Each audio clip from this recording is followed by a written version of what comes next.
From its base located in Benin City, Nigeria, the Benin Empire was a pre-colonial African empire with its capital Benin City located in what is now Edo State in Nigeria.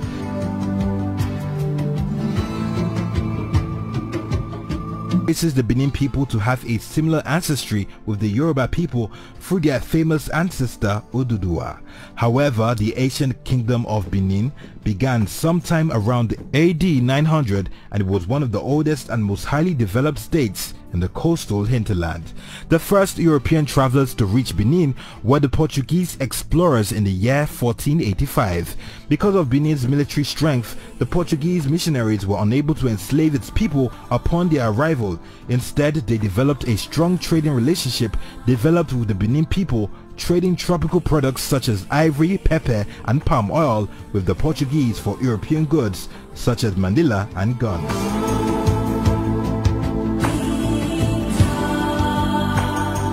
Even dating back to pre-colonial times, in Benin existed a well-established and structured city ruled by a king known as the Oba. The lives and activities of the people evolved around the religious objects, masks, animal heads, figurines and plaques. These artworks are typically made from bronze, brass, clay, ivory, terracotta or wood. The artworks were, however, produced at the court of the Oba and they were used to illustrate achievements of the empire or to narrate mythical stories.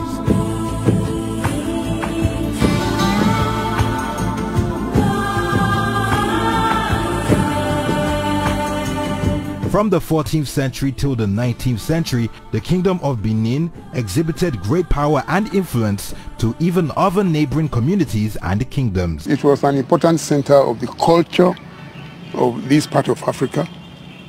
It was an important center of the political reach along this huge area of the eastern portion of the west coast of Africa. Up until the 19th century, several dubious attempts by the Europeans to include as one of their colonial territories the Kingdom of Benin were resisted, and this made the British wage a bitter war of retaliation on the Benin Kingdom in 1897 during the reign of Oba Ovonwarem, who was later taken to Calabar as a captive by the Europeans. After a bloody fight that left several people dead, the city of Benin was burnt to the ground and the Oba's palace was destroyed and looted of its magnificent and valuable bronze and ivory sculptures. Then the British took control of the kingdom.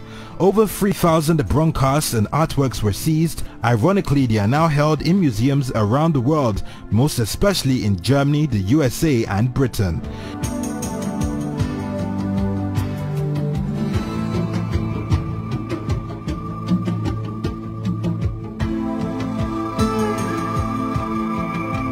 The fall of the Benin Kingdom was, however, for a short time, as Oba Ovonwarem's son, Oba Eweka II, rebuilt the palace in the early 20th century.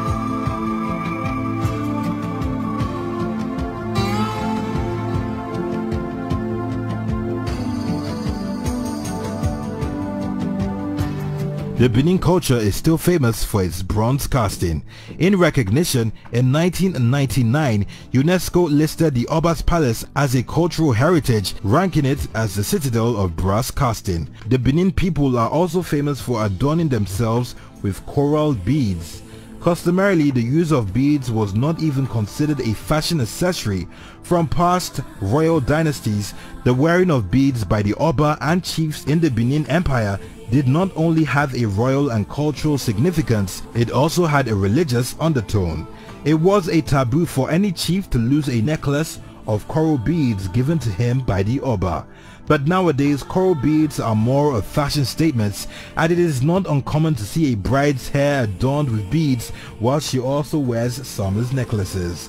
History traces the incorporation of coral beads into the Benin culture from their royal ancestry many centuries ago.